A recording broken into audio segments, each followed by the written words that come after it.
two, and three. The moment when Brad Pitt holds up the convenience store owner, like he puts the gun to the back of his head. He's holding a gun to the back of this guy's head. He takes his wallet and he reads his name. He's like, what did you want to do? He's like, I wanted to be a veterinarian. He's like, okay, I'm going to come back in. I'm going to keep your driver's license. I'm going to check on you. If you are not well on your way to getting your degree, I'm going to kill you. Such a good I mean, scene. and then, you find out afterwards when everyone's like, what the fuck are you doing? Like Brad Pitt opens the gun. There's no bullets in it. He's like, Right. and it was just that reminder of like, go live your life. Like, don't Right. be stuck in this construct. Yeah, it's a great moment. Do you guys feel that way though in your own lives? Do you guys feel like you're kind of stuck in some form of construct? Yeah, the hero's journey. I think we every day he's a hero and he's got a journey. I gotta go through. I'm going it, to man. journey the hell out of this shit. Son of a bitch. Here's my cave.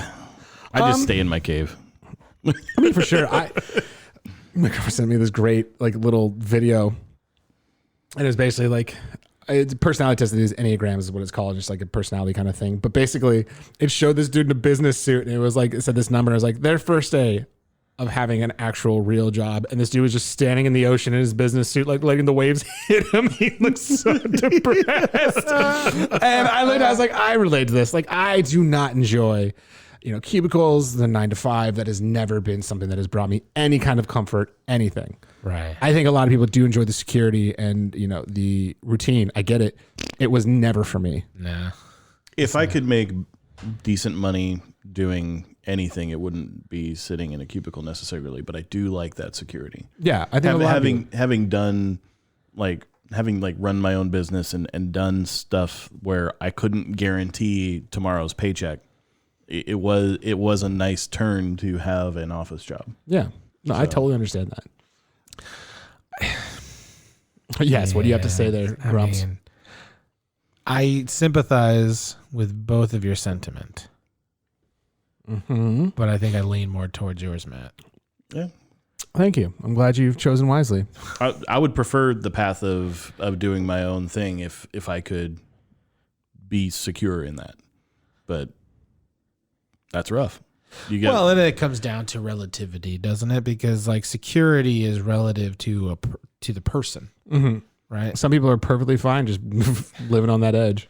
Yeah, 100%. Like I got a buddy of mine. I did it for many years, Yeah, not a boy. so that's why I'm I kind of like the office job now. Yeah, you like that security. But how do you deal with knowing that the office job that you have is dog shit? That's a bit aggressive. But he knows what I mean. Yeah, well, I mean, I think ultimately every office job truly is dog shit. Nobody really wants to be doing that job. Nobody.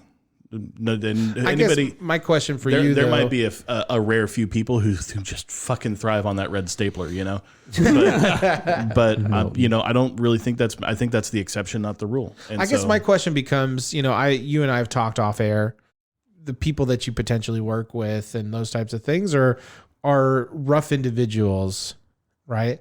And so for me, my personality is why the fuck am I here? I don't care how much money you pay me. No. Just no. Well, I don't know. I think that obviously if I could just do creative stuff for a living, I would. It has the opportunities haven't borne fruit yet. Yeah. I'm working on avenues, but ultimately it's a long road ahead of me. Yeah, and I think that's what deters way too many people from pursuing things. I think the idea of the struggle and things like that, but that necessarily doesn't have to be the case. You can still have a normal 9 to 5 and still pursue these things until it comes to fruition. It may be longer. Yeah, the And path it is may different. not be. Yeah, the path will be different, but you can still pursue. I think that's what gets me is when I know people who have ambitions to do something else. Like everybody who does really well at the company he works for. He makes decent money, takes care of his family, really. But he wants to write. Every time I see him, I was like, "How's writing going?" And he's like, "Oh, sadly he never makes the time for it." That's a really easy trap to fall into. Very easy. Yeah. And I think that's probably the worst soul killer. That's an easy trap to fall into if that's all you do for a living. Yeah. Well, yeah, that's also the. I mean, you got to have other, hobbies, things like that. Well, easy now. But it begs the I'm question. happy with it. It does beg the question, though, is how bad do you really want it? I mean, I don't want it bad enough to give up the security of a regular job, 100%. So it's not, but I want it. You don't want I that want it bad. bad enough to do it in parallel. but So, you don't want it bad enough. This is my thing. Most people, I'm not going to light my whole fire on my whole life on fire over it. No. well, not only that, but here's the real get up. Okay. What would be the perfect creative job for you, Sean? And I'm not singling you out as just a good example for this. Well, I mean, there's only one other person in the room, so That's tough. I really enjoy a lot of different aspects of the creative life. All right. So let's move to it- Sean. it's- Let's move to Matt then. It's tough for me to just nail down one. Savage. But yeah, Yeah. pick Matt first. Okay. So my point is this. Oh, And- you and fucking not you're gonna ask already, me? Well, hold on. I'm prefacing because you're already doing this stuff. This is True. what I admire about you very thanks, much. babe. Is that I know what you want to do. If you could do one thing creatively that fuels you and gives you a livelihood, what is that thing? Screenwriting. Screenwriting, right? 100%. And here's the thing though. You're somebody that does have a job that's just kind of, it's money, it's work, so you can pay rent and do the things that you need to do to survive in order to afford you the opportunity to write. Absolutely. Right? The difference that I found between you and somebody else is that you set the time aside and you still work towards that goal. Oh, yeah.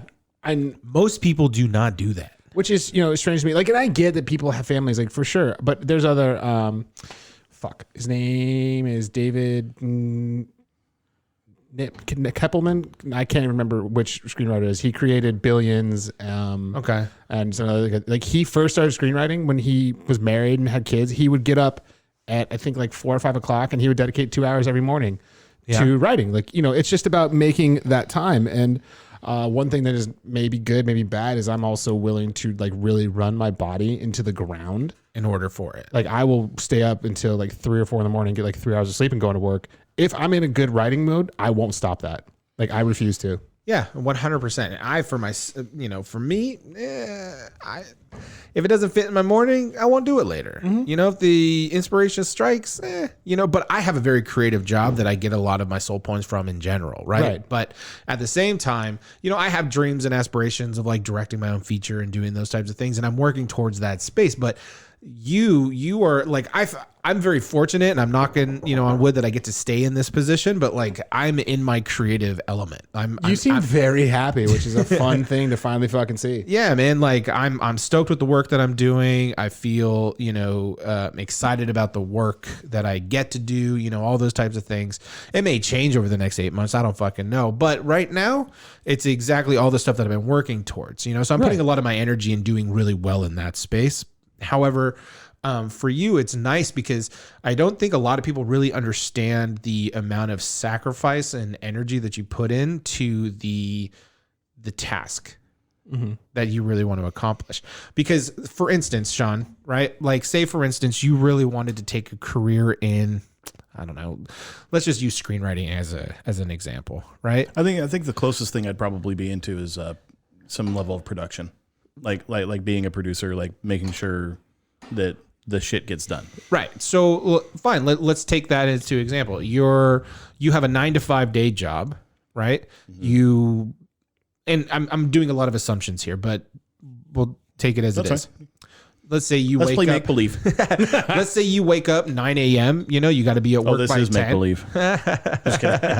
Right? I'm still not awake today. You need to be at work by 10 a.m. You work a solid, 10 to 6, right? You have an hour lunch in between, but then you come home. But this is your dream and your aspiration is to produce content, to produce something. But yet you come home, you have dinner, you play video games for the rest of the night.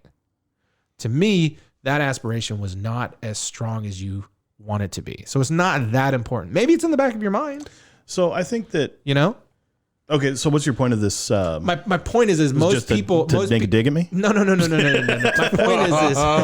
point is most people Talk. exactly. They have this Right. aspiration to do something, but they don't do the extra work to actually make it come through fruition. There's a lot of excuses centered around it.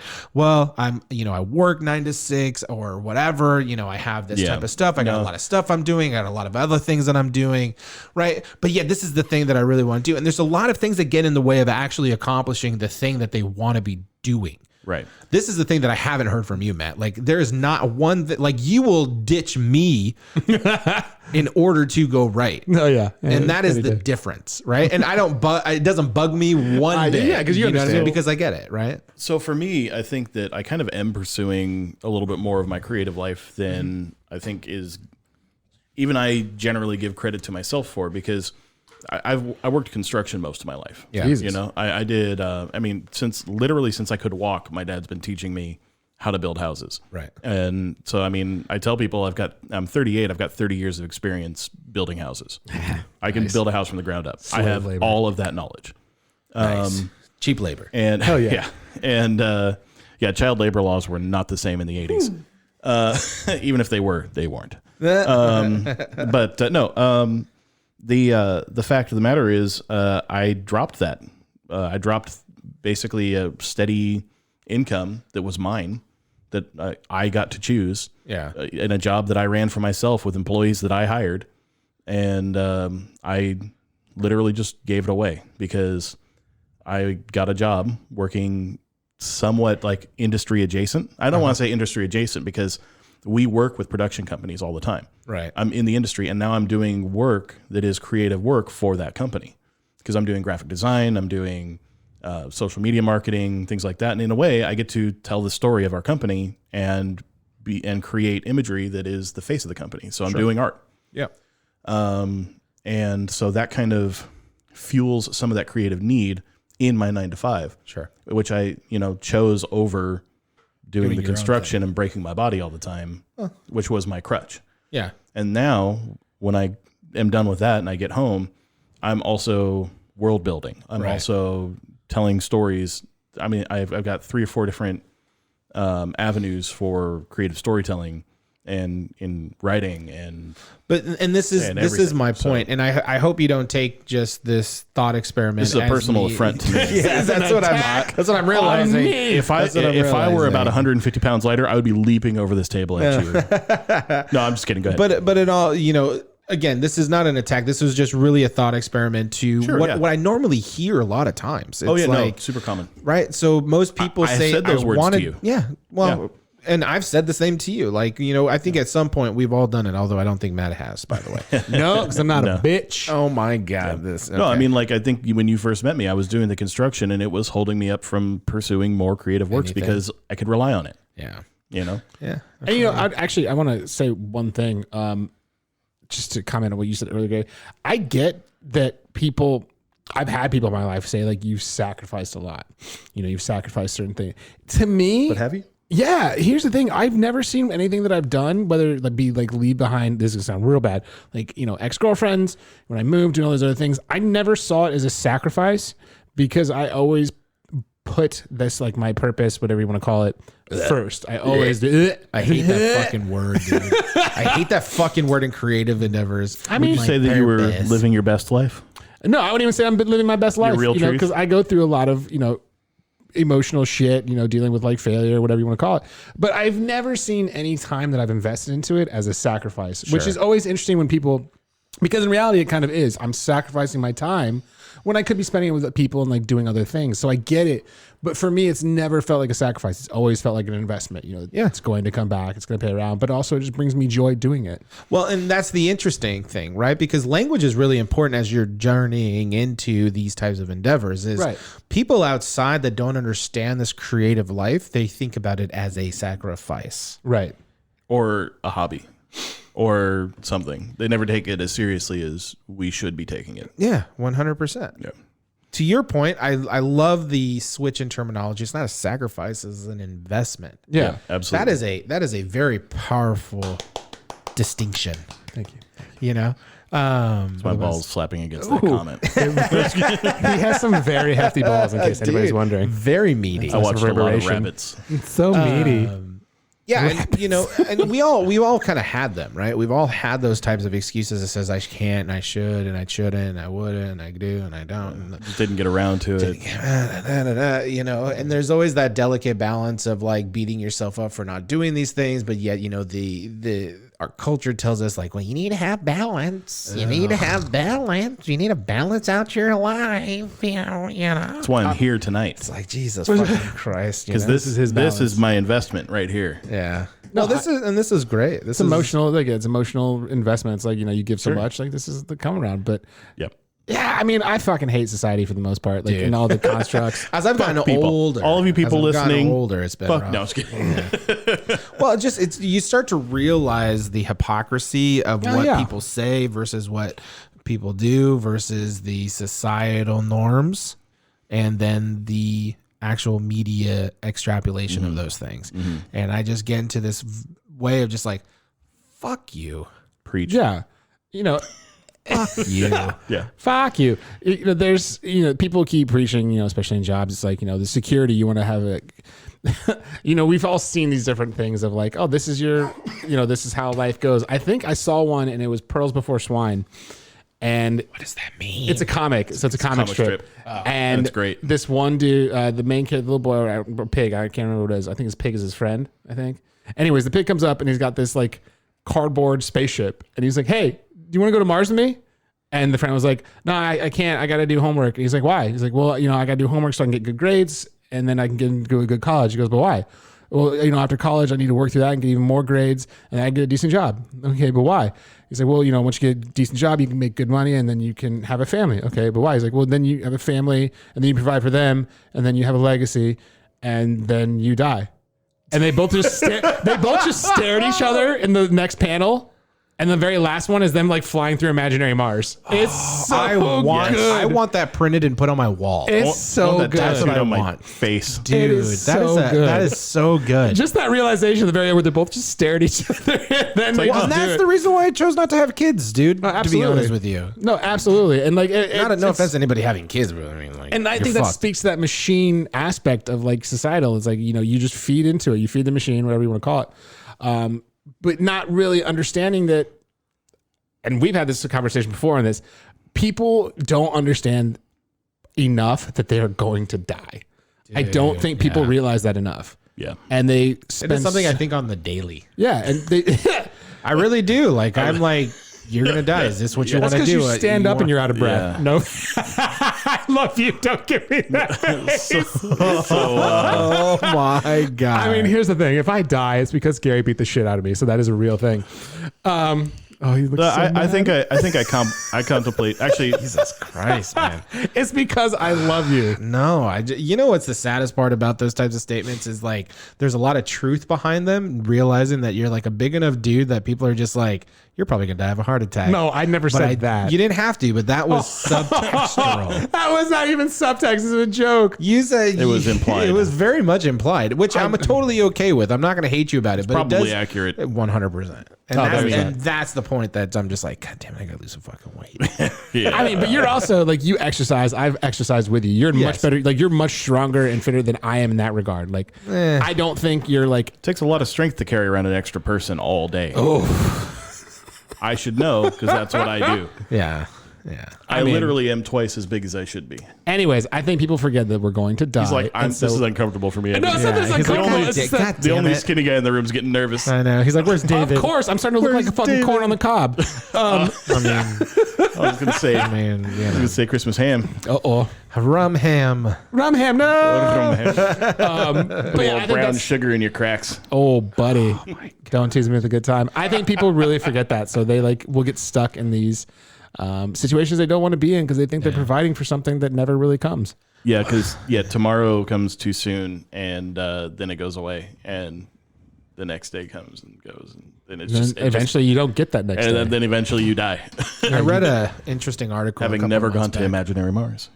Exactly. I read an interesting article a couple months back that was talking about these centurions.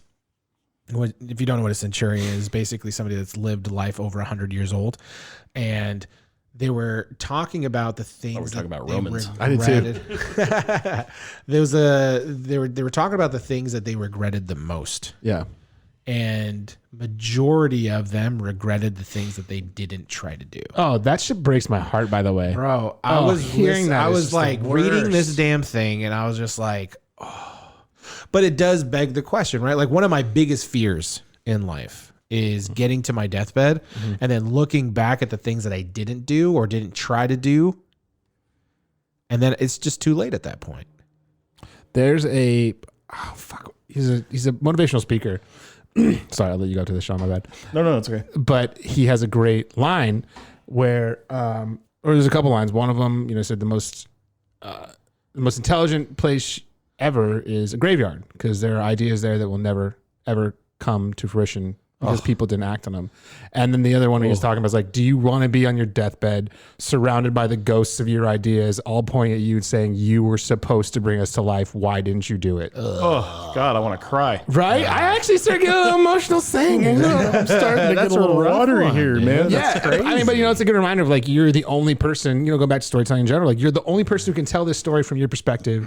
Don't worry about people taking your ideas. Like go tell your story, whatever it may be. Just do it. Yes. Yeah. Yeah. I'm right there with you, man.